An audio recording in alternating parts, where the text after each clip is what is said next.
Hey guys, what's going on? It's Ian Preston here on my second channel, Ian Preston Reviews.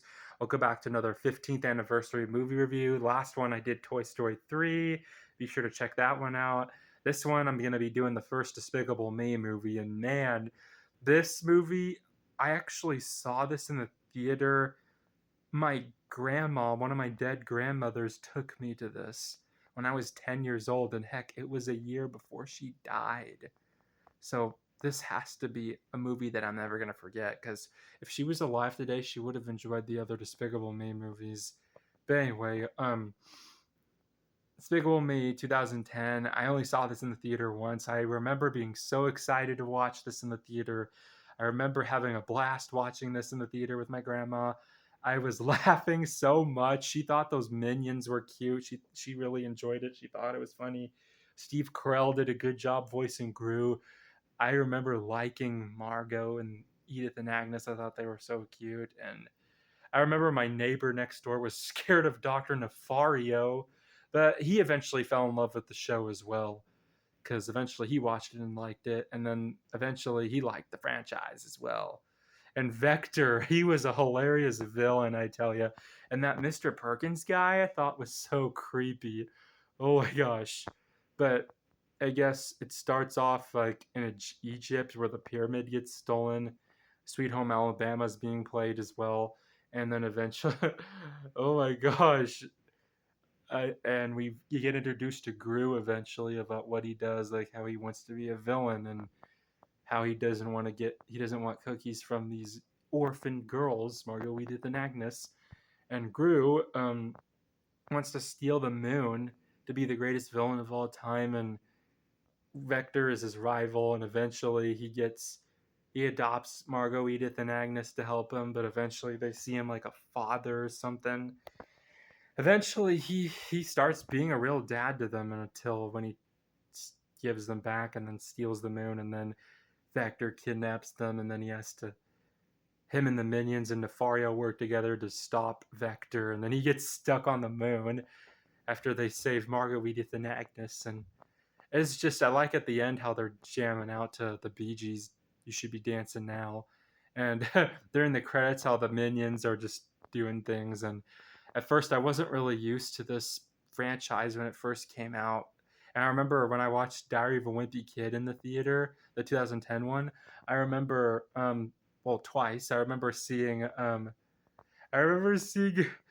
preview of this. Like, what are these little yellow dudes doing like a little cow thing or something? And I thought it was pretty freaking hilarious.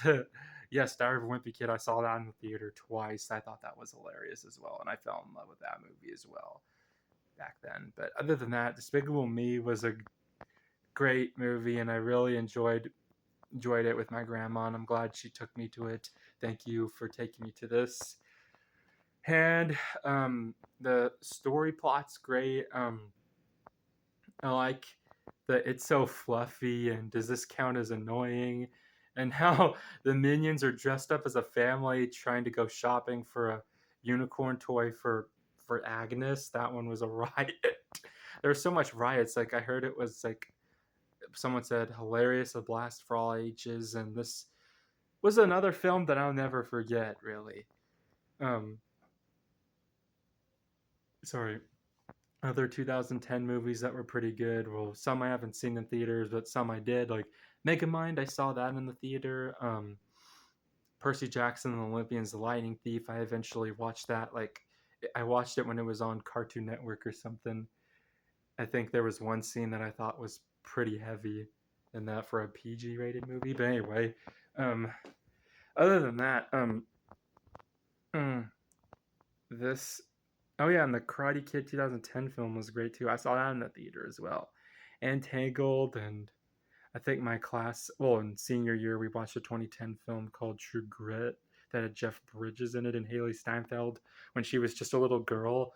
But yeah, anyway, let's get back to Despicable Me. I'm just rambling about other 2010 movies. Oh yeah, and Yogi Bear, that one was great too. But other than that, Despicable Me was definitely the movie to watch in the theater, and I had a blast watching it. And the minions were hilarious, and I like how they were printing their butts on the copier, and how the shrink ray with the shrink ray and all, how eventually there was an antidote for it, and Vector was hilarious. I always liked the oh yeah. But other than that, if I have to, I definitely rated a 10 out of 10. And if Gru did eventually be a good parent by kissing the girls, but before he could kiss Margot, Margot hugged him. But yeah, but I don't know why they're still calling him by his name, because why don't they call him Dad? Like I don't know when they're gonna do that. But anyway, I'm really shocked of how the franchise has really changed as the franchise went on with two, three, four, rumors about a fifth one, and then how Minions came out, the prequels, and I know there was going to be third a third Minions movie next year. I don't know if they're continuing the prequel story, I guess. But anyway, and Illumination, this was its first movie ever made, actually, I think, and it Illumination has really improved. So anyway, thank you guys for watching, and thanks to the directors. I don't remember their names, but the directors who directed Despicable Me and all the Despicable Me movies. Thank you so much for this franchise, for making it possible.